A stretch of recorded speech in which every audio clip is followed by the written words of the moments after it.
Good morning दोस्तों। Welcome to my YouTube channel Nancy success classes. आज हम सभी लोग क्लास 10th की विषय जीव विज्ञान यानी कि बायोलॉजी के चैप्टर 1 के जैव प्रक्रम के कुछ महत्वपूर्ण क्वेश्चन को पढ़ेंगे, जो हर बार ही बोर्ड एग्जाम की परीक्षाओं में 4 से 5 नंबर में पूछे जाते हैं। तो दोस्तों, आप सभी लोग हमारे इस वीडियो को देखना ना भूलिए। यह वीडियो क्लास 10th के स्टूडेंट के लिए बहुत ही इम्पोर्टेंट है। तो दोस्तों, हमारा पहला क्वेश्चन है, पाचन तथा पोषण में अंतर बताइए। पाचन तथा पोषण में अंतर बताइए। तो दोस्तों, हम लिखेंगे जटिल आघुलनशील भोज्य पदार्थों को ग्रहण करने के पश्चात उन्हें सरल घुलनशील इकाइयों में बदलने की क्रिया को पाचन कहलाती है।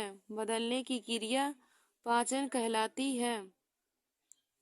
जटिल अघुलनशील भोज्य पदार्थों को ग्रहण करने के पश्चात उन्हें सरल घुलनशील इकाइयों में बदलने की क्रिया पाचन कहलाती है। जबकि भोज्य पदार्थों को ग्रहण करके उन्हें शरीर की सभी कोशिकाओं में प्रयुक्त होने योग्य बनाने की संपूर्ण प्रक्रिया को पोषण कहते हैं। जबकि भोज्य पदार्थों को ग्रहण करके उन्हें शरीर की विभिन्न कोशिकाओं में प्रयुक्त होने योग्य बनाने की संपूर्ण प्रक्रिया को पोषण कहते हैं। देखिए दोस्तों, हम लोगों ने पाचन तथा पोषण में अंतर को जान लिया है। जटिल अघुलनशील भोज्य पदार्थों को ग्रहण करने के पश्चात उन्हें सरल घुलनशील इकाइयों में बदलने की क्रिया पाचन कहलाती है।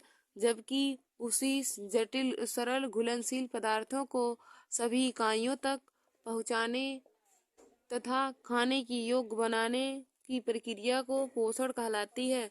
अब हमारा दूसरा क्वेश्चन है, जैव क्रियाएं किसे कहते हैं, यह कितने प्रकार की होती हैं। तो दोस्तों, हम लोग यहाँ पे हेडिंग डालेंगे जैव क्रियाएं। तो इसमें लिखेंगे, जीवधारियों में होने वाली क्रिया को जैव क्रियाएं कहते हैं। जैव क्रिया के कारण जीवन लक्षण दिखाई देते हैं। इन क्रियाओं के रुक जाने पर जीवधारी की मृत्यु हो जाती है। जैव क्रियाएं दो प्रकार की होती हैं। देखिए दोस्तों, जैव क्रियाएं जीवधारियों में होने वाली क्रिया को जैव क्रियाएं कहते हैं। जैव क्रिया के कारण जीवन लक्षण दिखाई देते हैं। इन क्रियाओं के रुक जाने पर जीवधारियों की मृत्यु हो जाती है। और जैव क्रियाएं दो प्रकार की होती हैं। नंबर 1, उपचयी क्रियाएं। तो इसमें लिखेंगे, इनमें सरल अणुओं से जटिल अणुओं का संश्लेषण होता है। इन क्रियाओं में ऊर्जा का संचय होता है। इनमें सरल अणुओं से जटिल अणुओं का संश्लेषण होता है। इन क्रियाओं में ऊर्जा का संचय होता है। देखिए दोस्तों, जैसे प्रकाश संश्लेषण तथा शरीर में विभिन्न पदार्थों का संश्लेषण जब उपचयी क्रियाएं कहलाती है। प्रकाश संश्लेषण और शरीर में होने वाली विभिन्न पदार्थों का संश्लेषण उपचयी क्रिया का उदाहरण है। अब हम सभी लोग अपचयी क्रिया को देखेंगे। अपचयी क्रियाएं, तो इसमें लिखेंगे, इनमें जटिल पदार्थों के विघटन के फलस्वरूप सरल अणुओं का निर्माण होता है। इन क्रियाओं में ऊर्जा मुक्त होती है। इनमें जटिल पदार्थों के विघटन के फल स्वरूप सरल अणुओं का निर्माण होता है। इन क्रियाओं में ऊर्जा मुक्त होती है। जैसे शोषण उपचयी क्रिया का उदाहरण है। देखिए दोस्तों, उपचयी क्रिया में ऊर्जा का संचय होता है, जबकि अपचयी क्रिया में ऊर्जा मुक्त होती है। देखिए दोस्तों, हम लोग यहाँ पे नोट करके लिख लेंगे, उपचय क्रिया तथा अपचय क्रियाओं के सम्मिलित रूप को उपापचय क्रिया कहते हैं। उपचय क्रिया तथा अपचय क्रिया के सम्मिलित रूप को उपापचय क्रिया कहते हैं। अब हम लोग आगे देखेंगे।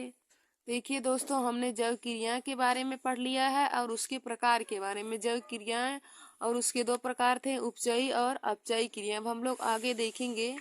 अगला क्वेश्चन है,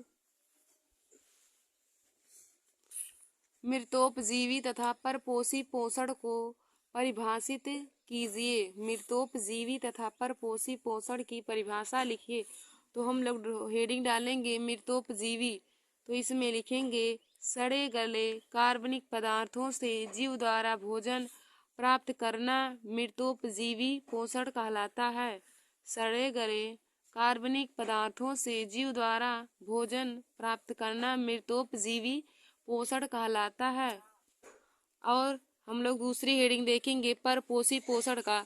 तो इसमें लिखेंगे भोज्य पदार्थों के लिए प्रत्यक्ष रूप से वनस्पतियों पर निर्भर रहना परपोषी पोषण कहलाता है। देखिए दोस्तों, मृतोपजीवी में जीव सड़े गले कार्बनिक पदार्थों से भोजन प्राप्त करते हैं, जबकि परपोषी में स्वयं ही प्रत्यक्ष रूप से वनस्पतियों पर निर्भर रहते हैं।